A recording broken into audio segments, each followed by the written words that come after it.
दृश्य 1।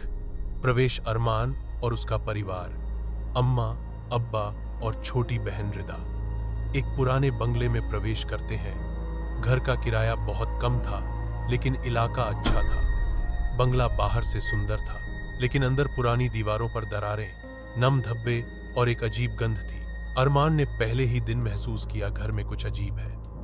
रात को सोने से पहले उसने ड्राइंग रूम में एक पुरानी तस्वीर देखी, एक अज्ञात परिवार की, लेकिन सबके चेहरे मुरझाए हुए थे, जैसे किसी ने उनसे रोशनी छीन ली हो। अब दृश्य 2।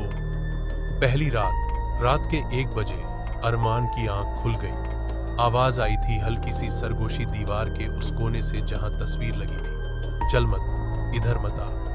एक लड़की की चीखती हुई फिजा में घुलती हुई आवाज। उसने लाइट ऑन की, लेकिन कोई नहीं था। दीवार पर एक हल्का सा हाथ का निशान था, जैसे किसी ने अंदर से हाथ मारकर निकलने की कोशिश की हो। उसका सेंटर अब भी गर्म था, इंदा जिस्म का गर्म।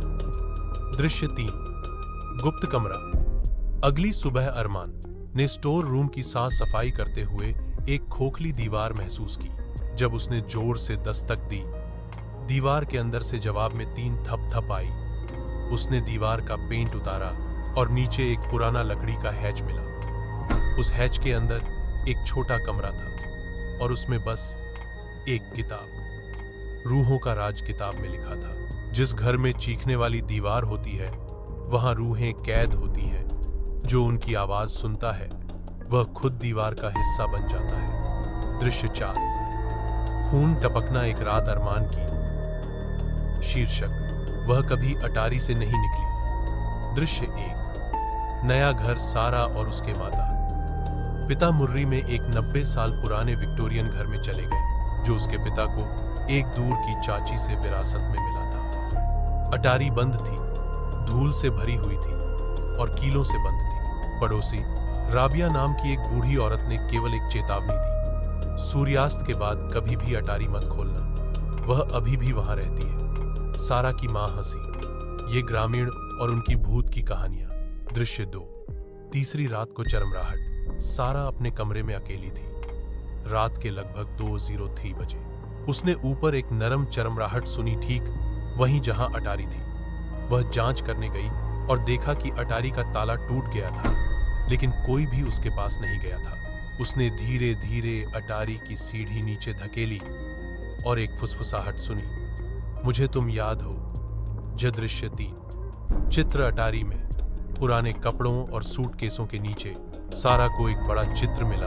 एक युवा लड़की सफेद फ्रॉक में, लंबे काले बाल और खाली आंखों के साथ। फ्रेम के पीछे लकड़ी में एक नाम खुदा हुआ था, मीना 1926, और इसके नीचे, मुझे कभी दफनाया नहीं गया। अचानक अटारी का दरवाजा उसके पीछे बंद हो गया। दृश्य 4। तहखाने का सच। भयभीत होकर सारा ने अपने माता पिता को बताया। उन्होंने इसे तब तक टाल दिया जब तक उसने उन्हें चित्र नहीं दिखाया। उसके पिता ने इसे पहचान लिया। वह तुम्हारी परदादी मीना है, उसने कहा। वह 10 साल की उम्र में मर गई थी। परिवार ने कभी नहीं बताया कि कैसे। सारा ने घर के इतिहास पर शोध किया और पाया, मीना उस घर में गायब हो गई थी। कोई शरीर कभी नहीं मिला। कुछ कहते हैं वह अभी भी हर रात अटारी में रोती है। दृश्य 5। एल।